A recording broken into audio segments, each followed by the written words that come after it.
오늘의 10분 말씀. 역대상 5장과 6장은 요단강 동편에 있는 세 지파와 레위 지파에 대한 이야기입니다. 역대상 3장부터는 12지파를 하나씩 살펴보고 있습니다. 첫 번째로 본 지파는 유다 지파였습니다. 유다 지파를 통해 신실하신 하나님의 언약이 강조되었습니다. 하나님은 유다 지파 다윗의 후손을 통해 왕위를 이어가시겠다라는 약속을 이루어 가십니다. 두 번째 지파는 시므온 지파입니다. 시므온은 야곱의 둘째 아들이었지만 창세기 34장에서 세겜 사람들을 잔인하게 죽였던 사건 때문에 야곱에게 저주를 받았습니다. 그런데 하나님의 은혜로 회복된 지파가 바로 시므온 지파입니다. 이처럼 우리도 주어진 자리에서 충성하며 믿음으로 영적 싸움을 감당하는 삶을 살아야 함을 본문은 강조했습니다. 그리고 오늘 살펴볼 지파는 요단강 동쪽에 있는 세 지파와 제사장 가문인 레위 지파입니다. 요단강 동편 지파를 남쪽에서 북쪽으로 보면 가장 남쪽은 장자인 르우벤 지파, 그 위에 갓 지파, 그리고 가장 북쪽은 므낫세의 반 지파입니다. 오늘 본문은 우리 삶에 죄가 있다 해도 포기하지 말고 하나님께 돌아가야 함을 강조합니다. 르우벤, 갓, 므낫세 반 지파, 그리고 레위 지파 모두 사사시대 때부터 왕정시대 그리고 분열 왕국 이후에도 하나님을 떠나 살았습니다. 이들은 하나님께 돌아가지 않았습니다. 그러나 하나님은 오늘 이 동편 지파들과 레위 지파를 통해 지금이라도 돌아오길 원하신다라고 말씀하십니다. 혹시 여러분 중에 한때 신실하게 하나님을 믿으며 살아갔던 때가 있으신가요? 찬양팀으로 섬기고 교사로, 청년 리더로 섬겼던 그 때가 있으신가요? 그러나 중요한 것은 지금 현재입니다. 신앙은, 믿음 생활은 과거에 머무는 것이 아닙니다. 지금 내가 하나님께 붙어 있는가에 달려 있습니다. 오늘 본문은 저와 여러분들에게 지금이라도 당장 하나님께 돌아와야 함을 강하게 말씀하고 있습니다. 오늘 본문은 크게는 두 부분, 그리고 작게는 네 부분으로까지 나눌 수 있습니다. 크게는 요단 동편 지파와 레위 지파로 나눌 수 있고, 먼저 요단 동편의 세 지파 이야기를 살펴보겠습니다. 첫 번째는 르우벤 지파 이야기입니다. 역대상 5장 1절에서 르우벤이 야곱의 첫 장자였음을 분명히 기록하고 있습니다. 그런데 같은 절에서 르우벤이 장자권을 잃어버린 이유도 밝히고 있습니다. 바로 아버지의 침상을 더럽혔기 때문입니다. 그래서 장자의 명분이 요셉의 아들들에게 넘어갔습니다. 그리고 2절에서는 유다가 다른 형제보다 뛰어나다라고 기록합니다. 왕권은 유다 지파에게 넘어갔고 장자권은 요셉에게 넘어간 것입니다. 이렇게 죄 때문에 르우벤은 중요한 것을 다 잃어버리게 됩니다. 3절부터 5절에서는 르우벤의 아들들의 이름이 등장합니다. 총 4명입니다. 한옥, 발루, 헤스론, 갈미입니다. 그런데 5절에 갑자기 요엘의 후손들 이름이 등장합니다. 이 부분은 세대가 많이 생략되었을 가능성이 있습니다. 그래서 르우벤 지파의 족보는 좀 단절되고 흐릿해 보입니다. 그리고 6절에서는 중요한 한 사건이 등장합니다. 르우벤 지파의 지도자였던 부에라가 나옵니다. 그는 아수르 왕 디글라 빌레셀에게 사로잡혀 포로로 끌려갔던 인물입니다. 부에라는 성경 역사에 기록된 르우벤 지파의 마지막 지도자로 르우벤 지파의 몰락과 멸망을 상징하는 인물이 됩니다. 9절에서는 르우벤 지파가 왜 요단강 동편에서 살게 되었는지 그 이유를 알려줍니다. 르우벤 지파는 가축이 많았기 때문입니다. 목축을 주업으로 삼았던 르우벤과 갓 지파는 기름진 땅이 필요했습니다. 그래서 모세에게 요청해서 요단 동편, 곧 길르앗 지역을 차지하게 되었습니다. 그런데 그 땅은 원래부터 모압과 이스라엘 사이에서 주인이 자주 바뀌던 불안정한 땅이었습니다. 마지막으로 10절에서는 르우벤 지파가 하갈 사람과 전쟁을 해서 이겼다라는 이야기가 등장합니다. 이 사건은 사울 왕 때 일어난 일입니다. 르우벤 지파가 이 전쟁에서 승리했기 때문에 그 땅에서 살 수 있었던 것입니다. 결론적으로 역대기 저자는 르우벤 지파의 이야기를 통해 죄로 인해 장자권을 잃어버린 사실, 그리고 요단강 동편에 있었기 때문에 늘 불안정했던 상황을 보여주고 있습니다. 그리고 르우벤 지파뿐만 아니라 포로기 이후에는 이스라엘 지파 모두가 하나님께 다시 돌아와야 함을 강조하고 있습니다. 그럼 이번에는 르우벤 지파 북쪽에 있는 갓 지파를 살펴보겠습니다. 갓 지파도 원래 요단강 동편 길르아 바산 지역에 정착했습니다. 르우벤 지파처럼 가축을 키우기 좋은 땅이라서 모세에게 요청해 받은 것입니다. 11절서부터 17절까지는 갓 지파의 족보가 아주 짧게 등장합니다. 리더 4명의 이름과 친척 7명의 이름만 나오고 어느 지역에 살았는지 이름만 기록됩니다. 여러분, 요단 동편 지파인 르우벤, 갓, 므낫세 지파는 포로기 이후에 성경에 다시 등장할까요? 사실 그들의 이름은 더 이상 등장하지 않습니다. 르우벤 지파도, 갓 지파도, 므낫세 반 지파도 이제는 하나님께 돌아와야 함을 강조하고 있는 것입니다. 그래서 이어지는 18절서부터 22절에서는 요단 동편 가장 북쪽 지역인 므낫세 반 지파를 포함한 동편 세 지파의 군사 이야기가 갑자기 등장합니다. 그들이 전쟁에서 어떻게 이겼는지를 기록합니다. 이 세 지파는 함께 연합해서 하갈 사람과 전쟁을 벌였습니다. 그리고 그들은 하나님께 간절히 부르짖었습니다. 바로 여기가 중요한 부분입니다. 20절을 보면 하나님이 그들의 기도를 들어주셨음을 분명히 기록하고 있습니다. 도우심을 입었으므로 하갈 사람과 그들과 함께 있는 자들이 다 그들의 손에 패하였으니 이는 그들이 싸울 때에 하나님께 의뢰하고 부르짖었으므로 하나님이 그들에게 응답하셨습니다. 이 내용은 열왕기상 8장에서 솔로몬이 성전을 헌당할 때 드렸던 기도에 뿌리를 두고 있습니다. 솔로몬은 헌당 예배 때 이스라엘 백성이 죄를 짓고 회개하며 성전을 향해 기도하면 그들의 죄를 사하시고 조상들에게 주신 땅으로 돌아오게 해달라라고 기도했습니다.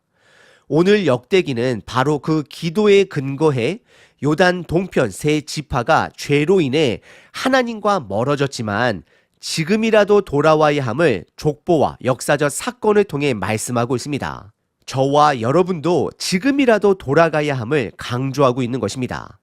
그리고 마지막 23절서부터 26절에서는 므낫세 반지파의 우상 숭배 죄를 다시 한번 기록합니다. 그들의 안타까운 현실을 적나라하게 보여주고 있는 것입니다. 이제 역대상 6장을 살펴보겠습니다. 2장 전체는 레위 지파에 대한 설명으로 구성되어 있습니다. 레위 지파 이야기는 총 81절에 걸쳐 자세히 다루어집니다. 이는 그들이 성전과 예배, 제사와 관련된 특별한 사명을 받은 지파였기 때문입니다. 포로기에서 돌아온 이스라엘 백성에게 중요한 것은 다시 제사장과 레위인의 역할을 구분하는 것이었습니다. 성전에서 섬길 수 있는 사람은 레위 사람뿐이었습니다. 특히 제사장은 아론의 자손만이 가능했습니다. 에스라 2장을 보면 이 족보의 기록 목적은 자격 있는 자를 확인해 주는 역할을 합니다.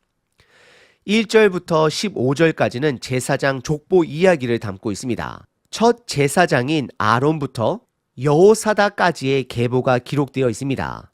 이 족보는 출애굽 때부터 포로기까지 제사장 계보를 보여줍니다. 마지막 제사장이자 바벨론으로 끌려간 제사장인 여호사다까지 살펴보고 있습니다. 참고로 모든 제사장들의 이름이 기록된 것은 아닙니다. 출애굽기와 에스라서에서도 제사장들의 족보가 자주 등장하는 이유는 제사장직의 중요성을 드러내기 위해서입니다. 이스라엘은 제사장을 중심으로 한 믿음의 공동체가 되기 때문입니다. 신약으로 넘어와 우리 모두는 참된 제사장이신 예수님과 연결됩니다. 1절의 시작은 레위의 세 아들 게르손, 그핫, 무라리의 이야기로 시작됩니다. 그러나 게르손과 무라리의 족보는 넘어가고 그앗 자손에게 먼저 집중합니다. 그 이유는 제사장이 그앗의 후손인 아론 집안에서 나왔기 때문입니다. 2절에서 그앗의 네 아들이 등장합니다. 여기에서도 아므람에게 집중합니다. 3절을 보면 아므람은 바로 아론, 모세, 미리암의 아버지가 되기 때문입니다. 4절에 아론의 네 아들 이름이 등장합니다. 그 중에는 사용하지 말라는 불을 제사 때 사용하다 죽은 나답과 아비후의 이름도 등장합니다. 그래서 제사장의 계보는 결국 엘르아살과 이다말로 이어집니다. 엘르아살이 제사장의 리더 역할을 맡고 아론이 죽은 후 대제사장이 되었습니다.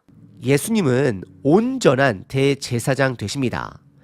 4절부터 9절까지는 아론부터 엘르아살 그리고 비느하스로 이어지는 계보가 기록되어 있습니다. 10절에는 솔로몬 시대에 제사장 직분이 있었음을 강조하고 15절로 넘어가 마지막에는 여호사닥으로 끝이 납니다.